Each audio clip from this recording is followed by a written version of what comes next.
તો રાજ્યમાં બેવડી ઋતુની અસર દેખાઈ રહી છે અને ઉત્તર પશ્ચિમના પવન ફૂંકાતા બે ઋતુનો અનુભવ પણ થઈ રહ્યો છે।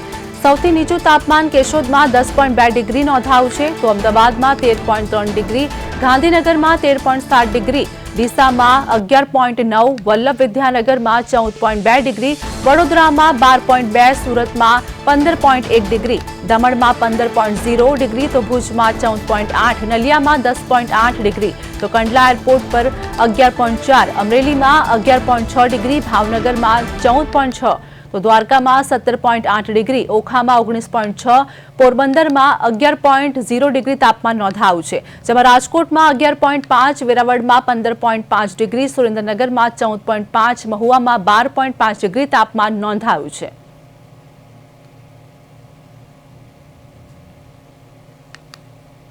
તો ગુજરાતમાં બેવડી ઋતુની અસર જોવા મળી રહી છે। ઉત્તર પશ્ચિમના પવન ફૂંકાતા બે ઋતુનો અનુભવ પણ થઈ રહ્યો છે। અમદાવાદમાં 13.3 ડિગ્રી તાપમાન નોંધાયું છે તો ગાંધીનગરમાં 13.17 ડિગ્રી તાપમાન નોંધાયું છે, જેમાં રાજ્યમાં બેવડી ઋતુની અસર પણ દેખાઈ રહી છે। સૌથી નીચું તાપમાન કેશોદમાં 10.2 ડિગ્રી નોંધાયું છે।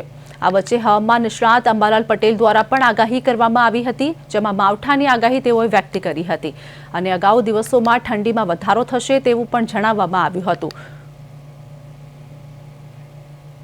સંવાદદાતા હિમાંશુ પરમાર અમારી સાથે લાઈવ જોડાઈ ગયા છે। હિમાંશુ, અત્યારે હાલ વાત કરીએ કે જે પ્રમાણે અમદાવાદમાં 13.3 અને ગાંધીનગરમાં 13.7 ડિગ્રી તાપમાન નોંધાયું છે, પરંતુ ગુજરાતમાં બેવડી ઋતુની અસર જોવા મળી રહી છે, શું હાલ વધુ અપડેટ?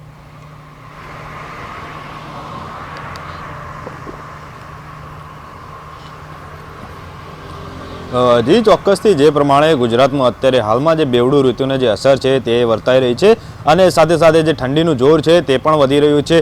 ખાસ કરીને ડિસેમ્બર મહિનામાં જે ગયા વર્ષ કરતાં દરમિયાન જે આ ડિસેમ્બર મહિનો છે તેમાં જે નોંધપાત્ર જે ઘટાડો છે તે ઠંડીમાં જોવા મળ્યો છે।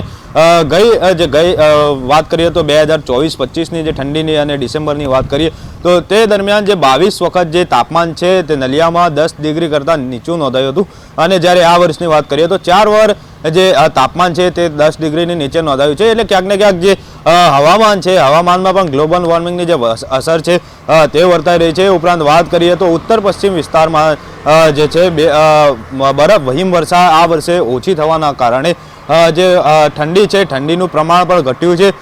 સાથે સાથે વાત કરીએ તો અમદાવાદમાં આ વર્ષને જે સૌથી વધુ જે ઠંડી છે તે નોંધાયું છે અને તેમાં જે નોંધનીય ઘટાડો છે તે નોંધવા મળ્યો છે। સાથે સાથે જે કહી શકાય કે અમદાવાદમાં જે સૌથી વધારે તાપમાન નોંધાયું હતું ઓછું અને આ ડિસેમ્બર મહિનામાં નલિયા સિવાય જે ગુજરાતના એક પણ જે જિલ્લા છે તેમાં 10 ડિગ્રી કરતાં ઓછું તાપમાન નોંધાયું નથી। એટલે ક્યાંક ને ક્યાંક જે ગ્લોબલ વોર્મિંગની જે અસર છે છેલ્લા 3-4 વર્ષથી ગુજરાત સહિત અનેક જે રાજ્યો છે તેમાં નોંધનીય જે છે તે જોવા મળ્યું છે અને ઉપરાંત આ વર્ષે પણ જે ડિસેમ્બર મહિનામાં જે ઠંડી જે પડવાની હોય છે તેના કરતાં ખૂબ ઓછા પ્રમાણમાં ઠંડી દેખાઈ રહી છે અને ક્યાંક ને ક્યાંક જે ગ્લોબલ વોર્મિંગની અસર છે તે સમગ્ર દેશમાં તે જોવા મળી રહી છે। જી આભાર હિમાંશુ, અમારી સાથે જોડાવા બદલ, માહિતી આપવા બદલ।